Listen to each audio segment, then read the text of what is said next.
Hey, we're back again with Pike and Handle games, exploring old school D&D type games, and this morning I worked on Dungeon Crawl, which is not specifically D&D. It's Hero Quest, but it's got a lot of heart, and it plays like a role-playing game. Now I'm going to look at, ta-da, Basic Dungeons and Dragons, which has really captured my imagination over the years. I like D&D. I play most other games instead, but it's still a great game, and to its credit, it's not as clunky and rules-laden as Pathfinder. Actually preferred basic D&D type games to Pathfinder to 4th edition. Now I don't even like 3.5 much anymore, so I don't play it. So a guy got us into 13th Age this week, and I really like that game. It's a lot of fun. It's got a lot of heart. So I developed the party using my Google spreadsheet. It's really nifty. It's available on my blog. I'll put the blog note up at the end, and it's got everything you need for simple character.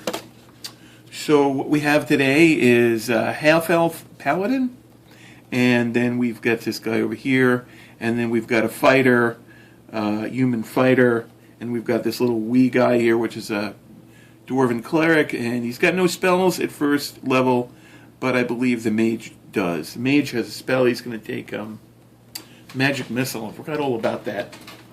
So today's run is I'm using solo rules. I'm running solo, but I'm using Dungeon Crawl. There's another video I did called Dungeon Crawl. Smackwell's Dungeon Crawl, and he's got all these great cards that make up a dungeon. And he's also got these spiffy dungeon tiles, which are print and play. The artwork is just off the hook. It's great stuff. So this is the idea of this particular dungeon run. So this is what I've been toying with. I'm going to try to make it through 4 tiles to the end of the... I'm going to try to make it through 4 tiles and then get out. So why is that a problem? Well, I have a timer. It's a threat timer. So if I'm in a room without a monster, I increment the threat timer. When the threat timer gets to 8, then I'll spawn some monsters. It makes it a little challenging. I'm going to use all the basic rules for basic D&D, and I'm also going to use randomly generated treasure and traps. Very cool. So here we are in the dungeon. We're going to make our way down. The paladin's going to lead off. He's going to go up to the door, and he's going to listen at the door. So basic D&D, he has a 1 chance of succeeding. So the other guys are going to go up, and we're going to say that they do the same thing, and that's going to be let's get rid of these dice, confuse things. It's going to be the dwarf, the human, and the mage, and nobody notices anything. A rock drops on their head and they all die. So here they are. They listened at the door. They didn't check for traps. I believe demi-humans actually get a 2 out of 6. So let me redo the demi-humans. I got 2 demi-humans. Did they hear anybody? Yes, they do. I'm going to reroll 3. So who's back there? Well, we're going to try to get the drop on them. So we'll do basic surprise. What I'm going to do is say that we're a 1, we're the blue, and they're the red, and if blue is higher than red, then we've surprised them. And cock dice. So they hear us open the door, boom. These are from Warhammer from the 1990s. There are kobolds, and there's going to be 4 kobolds. So how did I decide that? Well, I've got this from these cards from Dungeon Crawl, and I've already decided on what critters are going to be in the dungeon based on sword and wizardry CLA tables. So here it is. This is what I have.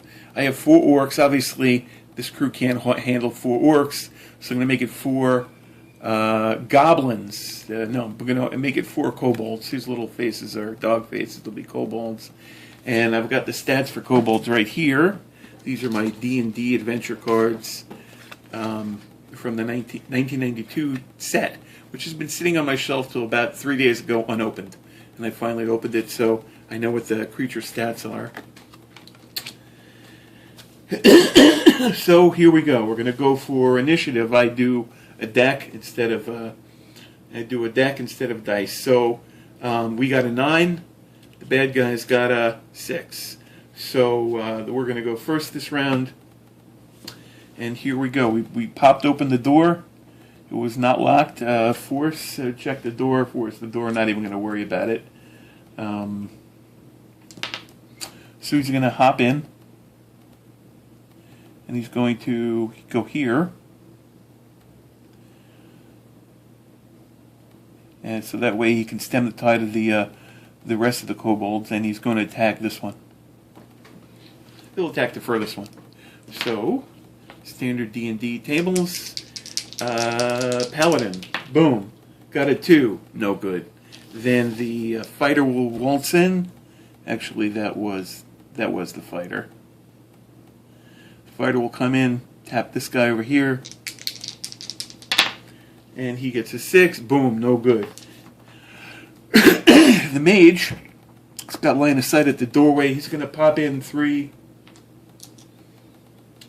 He's going to pop in 3 darts. If he's over 15 feet, there'll be a -2, but there won't be.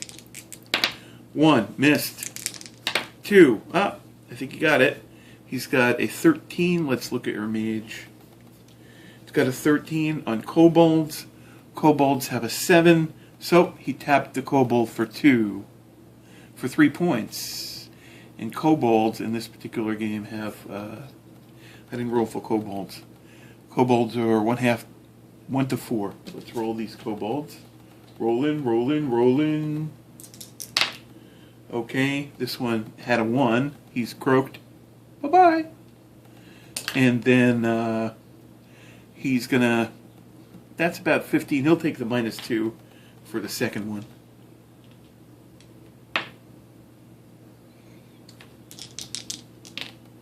And he rolled a 10, which is gonna miss. And the third shot is a miss. So that leaves the cleric. Cleric's going to wander in. And actually, that was not completely correct because ranged weapons go first. So, since the cleric is short, he's an heroic, he's going to hop up on that little table right there. Those are all made of Sculpey. He's going to knock on that cleric.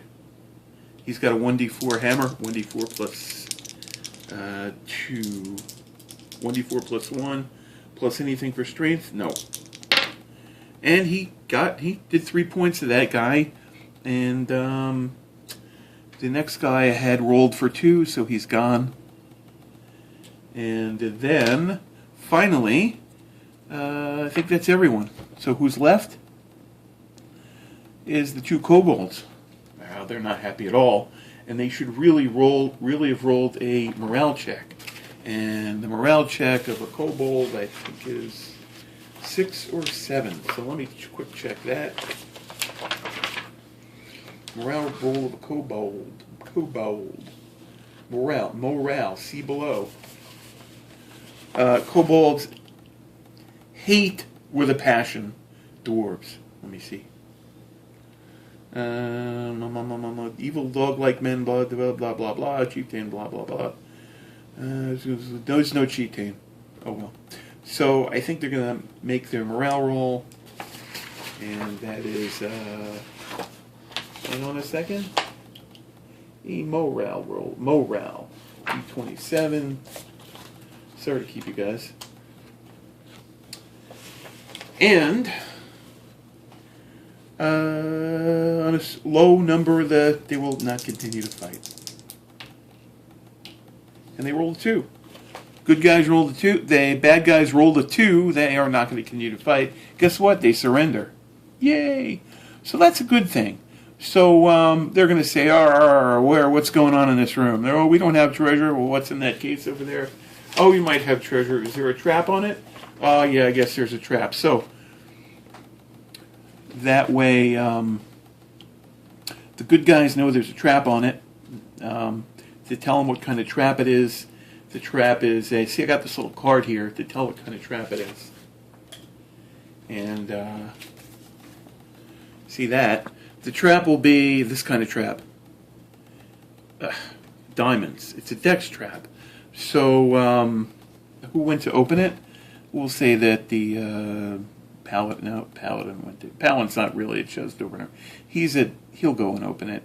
What the order is, someone walks up to the chest, and then we roll the dice. You pull a card to find out what kind of trap it is, and then the trap gets sprung if he fails that kind of roll. So he's going to try to make a dex roll. I don't think so, because he's got a 10 dex. Let's see what happens. Well, he had to roll a 10 or under, and he rolled a 12. Oh well. So he will take a point of damage. So that's what we're doing for chest. He takes a point of damage since he failed. The chest, by the way, this is Sculpey. I love doing this kind of stuff. If any of you guys want chests, let me know. I also make the doors. Very cool. They're unpainted. But I can give you those too. So that's it. So now we know that there's one door in the room besides the one we came in. So let's see. Who's going to find it? Everybody makes a secret door check, except for the elves. They'll make two or better. 2 or better for the elves. No, and then the other guys, 1 or better. I'm sorry. 1 or 2 for the elves, or 1 for the other guy. So the other guys didn't find it either. So since there's no monster in the room, we're going to escalate the threat counter to 1. So when that threat counter gets to 8, I'm going to pull another card. Besides what group of monsters in a room, that's going to be it. So that's the way I'm going to continue. I'm going to pull another card now, and I'll set up the next room. The next room, they didn't find the door, so we'll have to go down this way. So I'll pull another tile. Oh, guys, get yourselves together here. We'll pull another tile. Beautiful tile. What tile is this? This is tile P. Nice. There's no. Here we go. There's no. Here's a nice one. So they come out. They go 1, 2, 3, 4, 5, 6, and they're going to spend a turn coming out. So the threat counter will go up again. Threat counter is now at 2. So this is what they find. They find, oh precious, what we have here is they find a door. We'll just pick a door. It doesn't really matter right now. I haven't refined it that much, so we'll say the door is here. And on a 1, 2, or 3, it'll be a secret door. Alright, so it's a secret door. They're going to have to find it, which means they may end up running up another threat token. So the 2 oranges will be for the elves, the demi-elves, the demis. Nobody found it, so it goes up another one. I need a 1 or a 2 or a 1. And we found it this time. Guess what, guys? The elf found the door. So now, there's no furniture in there. So what we're doing with furniture is we're giving him an extra roll to find treasures and stuff like that. And the treasure will come up here. And also we'll do treasure for the individual guys that we knock off. And I'm thinking about 100 to 150 points per room that they hit. So hopefully they will survive the combat, and that's about all we have time for right now. But it's going to be a really fun run. I think they may actually make it. They did well so far. I have some treasures from the treasure deck as well that we could come on to. Maybe we'll find a bottle of sweet water or a potion of clairvoyance or something like that, dagger venom. It should work out pretty well. That's what they're going to find in the last room, so they should make up to the next level after this run. Thanks. Let me know what you think of the video. Bye.